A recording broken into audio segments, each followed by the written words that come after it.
आजकाल गणेश मंडळाचं स्वरूप हे पूर्णपणे बदललेलं दिसतं आहे. मूळ परंपरा बाजूला फेकली गेलेली आहे. संस्कृती, परंपरा आणि धार्मिकतेच्या नावाखाली दिखाऊपणाचा अवडंबर माजलेला आहे.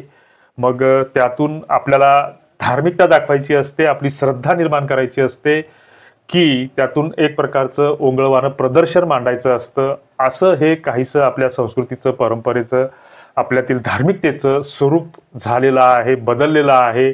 कावड मंडळाच्या माध्यमातून रस्त्यावर काय केलं जातं, डीजे कसा वाजवला जातो, गणेश मंडळामध्ये गणेश मंडळाच्या वतीनं डीजेचा दणदणाट केला जातो. मद्यपानाच्या गोंधळात कधी कधी हा सण हरवला जातो. बऱ्याचदा नको ते चाळे, नको ते धिंगाणे त्या गणेशासमोर केले जातात आणि विसर्जनाच्या नावाखाली गोंधळ घालणारी तरुणाई ही आजची एक कटू वास्तविकता झालेली आहे.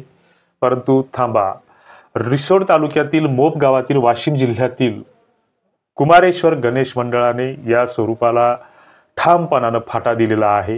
गेल्या काही वर्षापासून या मंडळाची स्थापना स्थानिक महादेवाच्या मंदिरामध्ये, ज्याला कुमारेश्वर महादेव मंदिर या नावाने ओळखलं जातं, आणि एक वेगळी परंपरा यातून उभी करण्याचा प्रयत्न या तरुण मंडळाच्या वतीनं होतो आहे. निश्चितच त्यांचं कौतुक झालं पाहिजे आणि इतरांनी सुद्धा त्यापासून प्रेरणा घेतली पाहिजे. गेल्या काही वर्षापासून या मंडळाच्या माध्यमातून जी काही आपली सांस्कृतिक अंगाने, जी काही ग्राम संस्कृतीची, की जी काही आपल्या लोकसंस्कृतीच्या अंगाने जी काही पारंपरिक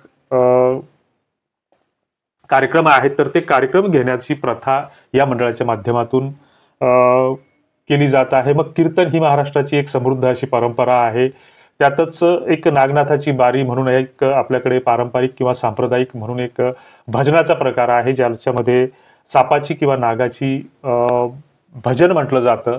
आणि शेवटच्या दिवशी जे काही विसर्जन असतं, तर ते बहुतांश ठिकाणी हे डीजेच्या तालावर किंवा वेगळ्या वेगळ्या वाद्यांच्या तालावर हे विसर्जन होताना दिसतं आपल्याला. मात्र मोप येथील हे कुमारेश्वर गणेश मंडळाचं विसर्जन याला अपवाद ठरत आहे. गावातील जी काही वारकरी मंडळं आहेत, भजनी मंडळं आहेत, तर हे पारंपरिक वेशभूषेमध्ये, महिला सुद्धा एकाच पारंपरिक वेशभूषेमध्ये दिंडीच्या स्वरूपामध्ये टाळ मृदंगाच्या गजरामध्ये शिस्तीत या गणरायाचं विसर्जन होतं.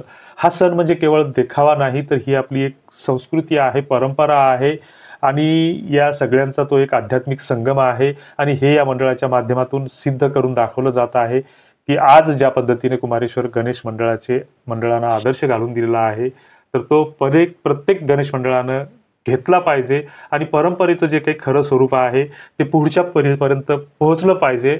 हाच आपल्या सगळ्यांचा संकल्प असला पाहिजे. आणि त्याही पुढे आम्हाला तर असं वाटतं की गणेश मंडळाच्या निमित्तानं किंवा तुमच्या गावामध्ये जे काही गावखेड्यामध्ये भागवत सप्ताह होतात, तर त्याच्यामध्ये 1-2 कार्यक्रम आपण असा ठेवण्याचा प्रयत्न केला पाहिजे की आजकाल आपल्याला सगळ्यांना भेडसावणारी जी काही समस्या आहे, तर आमच्या तरुण मुलांचे लग्न जुळत नाहीत, त्यांच्या हाताला काम नाही, बेरोजगारी प्रचंड प्रमाणात वाढलेली आहे. आणि अशा स्थितीमध्ये 10 दिवसाचा जर कार्यक्रम असेल, सप्त्याचा 7 दिवसाचा कार्यक्रम असेल, तर त्याच्यामध्ये 1 दिवस किंवा 2 दिवस थोडासा कार्यक्रमाला फाटा देऊन वधूवर परिचय मेळावा आपल्या तालुक्यापुरता, जिल्ह्यापुरता जर ठेवता आला तर एक चांगली गोष्ट ठरेल. त्यातच रोजगार मेळावा जर ठेवता आला तर कॉर्पोरेट कंपन्यांसोबत, विविध कॉर्पोरेट ऑफिससोबत त्या माध्यमातून संपर्क करता येईल. आणि तसा मेळावा ठेवायचा जर प्रयत्न केला तर बऱ्याच चांगल्या संघटना आहेत समाजामध्ये, लायन्स क्लब सारख्या, मराठा सेवा संघासारख्या, तर ह्या संघटना त्याच्यासाठी पूर्णपणे सहकार्य करतात. तर असो, तो आपल्या इच्छाशक्तीचा प्रश्न आहे, आपल्याला काय करायचं काय नाही करायचं. परंतु ह्या गणेश मंडळानं जो काही आदर्श घालण्याचा प्रयत्न केलेला आहे, तर तो नक्कीच कौतुकास्पद आहे. तुमच्या काही फीडबॅक असल्या तर कॉमेंट बॉक्समध्ये नक्की द्या. धन्यवाद. जय